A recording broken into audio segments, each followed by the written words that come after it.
Hi everybody, Works in Love with Children here in Barcelona for SLAS Europe 2024, and I'm delighted to be catching up with someone I interviewed way back in 2020, in fact at Pittcon in 2020. Back in the days. Back in the day when I first started.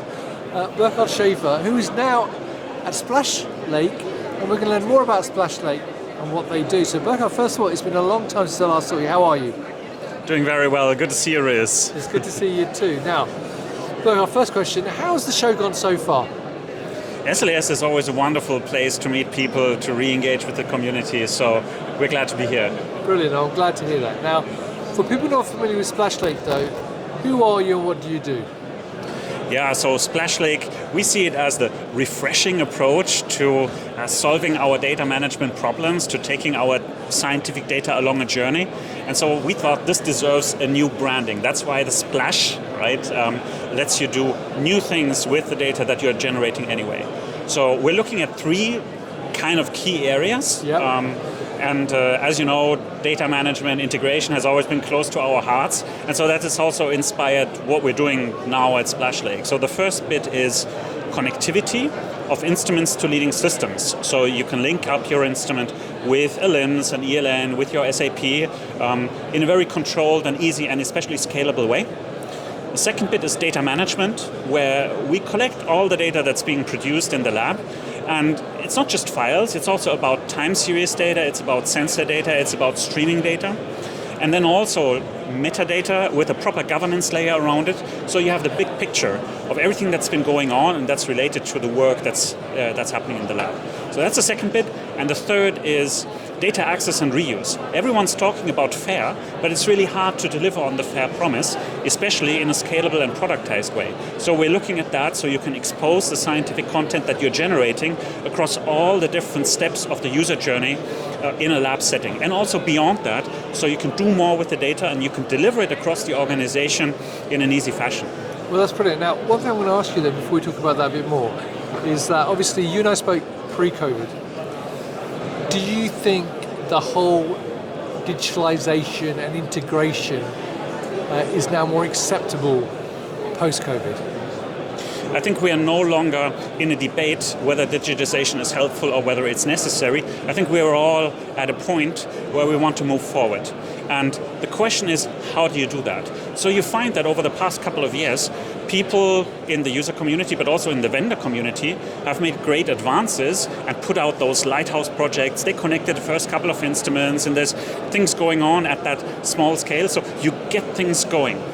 But the unsolved question was always, how do you do that at scale? So rather than having somebody who needs to do scripting and a lot of configuration and a lot of custom coding, how do you do that in a scalable manner? So you can manage these capabilities like a product and you can deploy them again and again and again. So you don't have to fight your way from one lab to the next, from one workflow to the next, but you have a scalable approach. And that's kind of where we see that there is a gap. We're trying to address that gap by reusing these standardized patterns. We're also using data standards, connectivity standards, and we are joined here by actually two mascots here. So this is Annie the animal, and this is Silas the super connector, which are the mascots of the animal and the Silas standards. And obviously we're fully embracing these and also a number of other standards to help that digitization journey much easier. Well, that's brilliant. So I was going to actually ask you what makes you guys unique and different, but I think you've answered that in terms of the scalability. But is there anything else you'd like to add in terms of what makes your solutions different to what else is in the marketplace? I think it's the big picture view of bringing together the connectivity, the data management, and the data access and reuse. It's not only a piecemeal, it's about taking a holistic approach to that journey and deploying that at a rapid pace. I think that's where we are. Fantastic. Now, obviously, if people are here, they can come and talk to you and the team at stand 513 in the Innovation Avenue. But I also know that you're speaking at ACHEMA in a couple of weeks. So what are you talking about at ACHEMA? Yeah, ACHEMA, there we were really focusing, since this is pretty much a manufacturing and production show.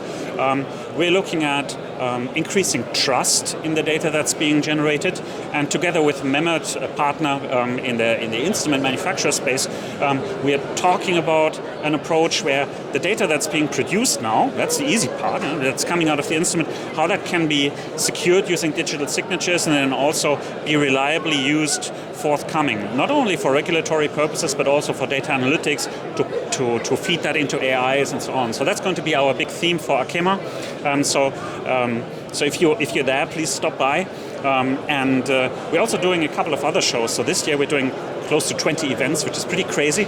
But we need to get the name out there. We need to make a splash. And it's wonderful to work with Juris to make that happen. Fantastic. Well, look, I look forward to seeing it. It was one of those shows, obviously. I will be at ACHEMA and hopefully see you there. But also it's Future Labs, which I know you're exhibiting. Future Labs Live in Basel. Obviously we're there, and we need to catch up there too. Fantastic. Well, there you go, viewers. So if you're here in Barcelona this week, come and talk to Burkhard and the rest of the team and learn more about Splashlake and how they can help you.